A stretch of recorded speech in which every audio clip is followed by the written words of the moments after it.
sarflanishi haqida ham aytib o'tdilar. Bu ham buni moliyaviy manbasi ham berilgan.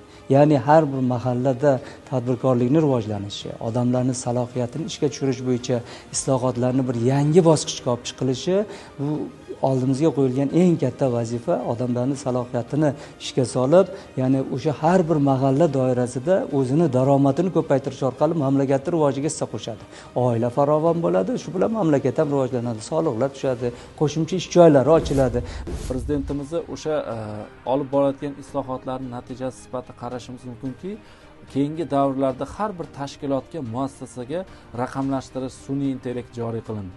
Va aynan biz mahalla infratuzilmasini yaxshilashda ham raqamlashtirish islohotini amalga oshirish, sun'iy intellektni jalb qilish borasidagi fikrlar ilgari suriladiki, aynan raqamlashtirish natijasida ma'lum bir ishchi o'rinlarni qisqarish amalga oshirish mumkin, lekin o'sha raqamlashtirish natijasidagi davlat byudjetidan ajratilgan pullarni bir jamlanishi, mablag'larni ma'lum bir ma'noda tejalishi natijasida o'sha pullarni mahallaga jalb qilishi nuqtai nazaridan fikrlarni ilgari surdilar.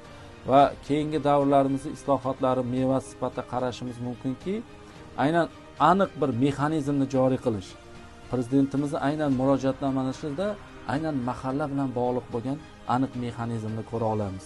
Xususan, eko bir tizimni joriy qilinishi, ya'ni bitta hududda kompleksda joriy qilinishi kerak bo'lgan turli xil maskanlar, tashkilotlarni tashkil qilish nuqtai nazaridan va bu kompleks nuqtai nazardan biz mahallada aynan ishchi o'rnini yuksalishi bilan bog'liq bo'lgan fikrlarni ilgari surdilar va eng asosiysi har bir mahalladagi muammolar yechimi o'z joyida hal qilinishi nuqtai nazaridan fikrlarni ilgari surdilar va ikkinchi ustuvor yo'nalishimiz iqtisodiyotning texnologik va innovatsion o'sish modeliga o'tkazishdan iboratdir.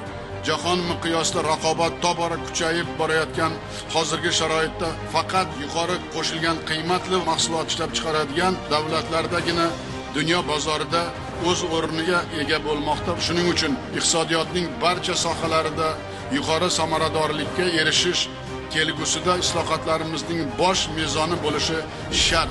Bizni yalpi ichki mahsulotimizni keskin oshganligi va kelgusi yilda 167 milliard dollarga yetkazish bo'yicha juda ham bir yuqori marralar olinganligi alohida qayd etib o'tildi va bir qancha yo'nalishlarda mamlakatimiz iqtisodiy ijtimoiy hayotini rivojlantirish bo'yicha muhim tashabbuslarni ilgari surdilar.